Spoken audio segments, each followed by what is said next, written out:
Hi, my name is Haley Arevalo, and I'm going to be talking to you today about school shootings in America. To introduce the topic, I wanted to say that this presentation is supposed to be an educational, unbiased approach to a very serious issue that's happening in our education system.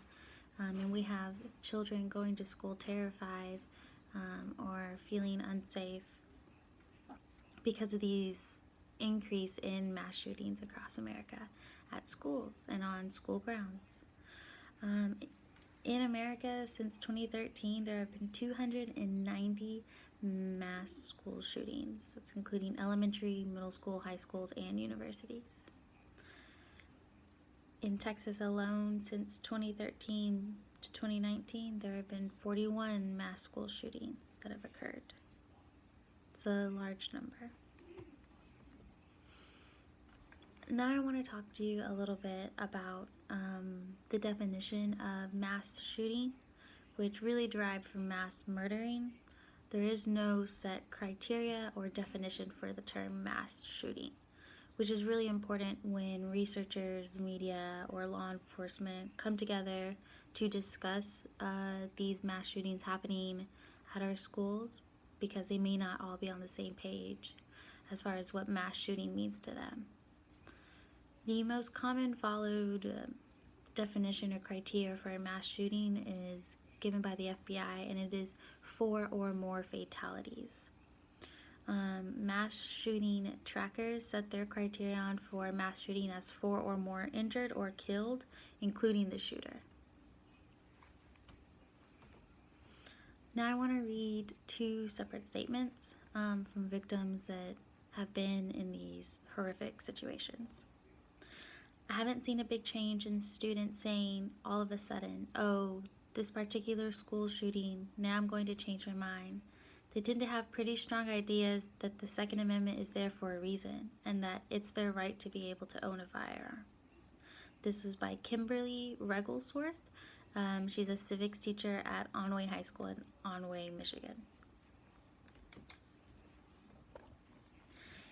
In a normal high school setting, I don't think students go up and hug their teachers very much. Maybe on like special occasions, like graduation and stuff.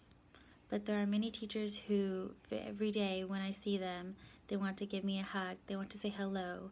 They want to know how I am. You know, I think we're all grateful to see each other another day. And that was by Patrick Petty, a senior at Majority Stoneman Douglas High School, who lost his 14-year-old sister when the school was attacked. These are two very different quotes from 2 very different perspectives, and that's the point of this presentation, and something I want to continue to point out, because there are so many levels of issues going on when it comes to gun violence, mass shootings, and in how they get into the schools and the types of people getting their hands on these different types of guns. Now, the actions being taken since the Florida shooting, there's a legislative push to better fund school security, which would include more funding to be able to train and hire better security and more school resource officers, or SROs.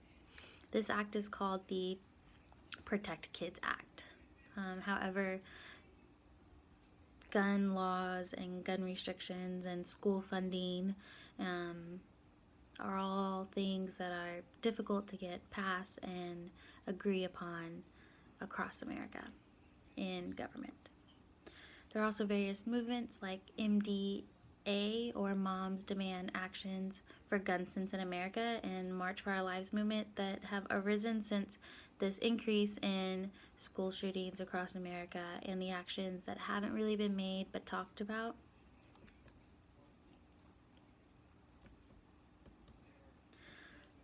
There are 2 videos that I would like you to check out by TEDx Talk, one of which is by a mother who lost her son at the Sandy Hook shooting, and another is by a man who said he almost became one of those school shooting people. And they're both very interesting and from different sides, and talk a lot about how things got to where they were and how things could have been changed. And I think they're both really important opinions to take into consideration when thinking about possible solutions. But while we're talking about possible solutions, some more are prohibiting automatic and semi-automatic weapons. This type of firearm is widely popular among the United States, so hindering licensing and gun owners get their hands on this type of weapon could reduce the number of mass shootings, because there's different kinds of guns that do different kinds of damage. Also, there could be more consistent and more thorough gun licensing and firearm registration. There should be a real genuine or honest reason why somebody wants to own a firearm, and they should be well trained in how to use it and the safety of it, as well as a background check to ensure that the buyer is safe and responsible enough to carry the firearm, keep the firearm with them in their household. And those are just two other possible solutions to help with the issues going on with mass school shootings in America. But it also has a lot to do with school culture, school environment, the students, the teachers. There are many fiercely opposed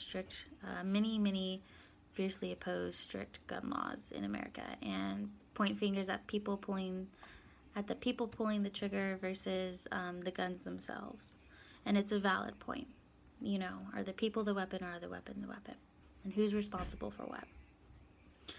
There are currently little to no solutions that both sides have agreed upon in government to improve student safety in schools in relation to gun violence. And I just think that's a really important thing to keep in mind, because there's so many different approaches in this situation that there won't be one good solution. There just has to be a solution that everybody can agree upon to get the ball rolling and making sure that our children are going to school safe and feel safe, and that no more parents have to lose children because of gun violence and nonsense.